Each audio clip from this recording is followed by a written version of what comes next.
পরীক্ষাটা কি নেবেন, কি বিষয়ে পরীক্ষা নেবেন? সূরা বাকারার ভিতরে পরীক্ষার বিষয়গুলো দেওয়া হয়েছে যে এই বিষয়ে পরীক্ষা নেওয়া হবে। ওয়ালা নাবলুয়ান্নাকুম বিশাইয়্যিম মিনাল খাউফিন, তোমাদেরকে পরীক্ষা নেওয়া হতে পারে কিঞ্চিত ভয় দ্বারা। কি দ্বারা বলেন? কিঞ্চিত ভয়। ওয়াল জুইন, তোমাদেরকে ক্ষুধার দ্বারা পরীক্ষা করতে পারি। তোমাদের ক্ষুধা আছে, এই ক্ষুধার তাড়নায় তুমি চুরি করতে গেছো কিনা? তোমাদের ক্ষুধা আছে, এই ক্ষুধার তাড়নায় তুমি আল্লাহকে ভুলে গেছো কিনা?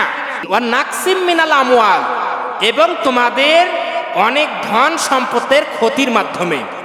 আপনার অনেক ধন সম্পদ ক্ষতি হতে পারে। আল্লাহর রাস্তায় থাকতে গেলে আপনার ধন সম্পদ ক্ষতি হতে পারে, ধন সম্পদ অনেক চলে যেতে পারে। এটা ধন সম্পদের ক্ষতির মাধ্যমে আল্লাহ তাআলা আপনার পরীক্ষা নিতে পারেন। ওয়াল আনফুসি ওয়াস সামারাত, এবং আপনার জীবনটা পর্যন্ত আল্লাহর রাস্তায় যাইতে পারে। সুবহানাল্লাহ বলেন। তাহলে আল্লাহ তাআলা কিভাবে পরীক্ষা নেবেন?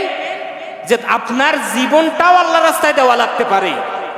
ওয়াস সামারাত, এবং ফসল ফল ফলাদির ক্ষতির মাধ্যমেও আমি তোমাদেরকে পরীক্ষা করব।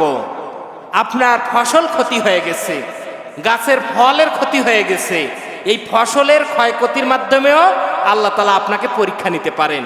আপনি মনে করলেন যে আমি আল্লাহর এত একজন বুজুর্গ বান্দা, আমি আল্লাহর এত ইবাদত করি, তারপর আমার ফসলের এই অবস্থা, এই ক্ষতিটা হয়ে গেল। এইটা আপনি যাতে না বলতে পারেন, এটা যদি বলেন পরীক্ষা ফেল হইল, এটা বলা যাবে না। কেননা ফল ফসলের ক্ষতির মাধ্যমে আল্লাহ আপনাকে পরীক্ষা করতে পারেন।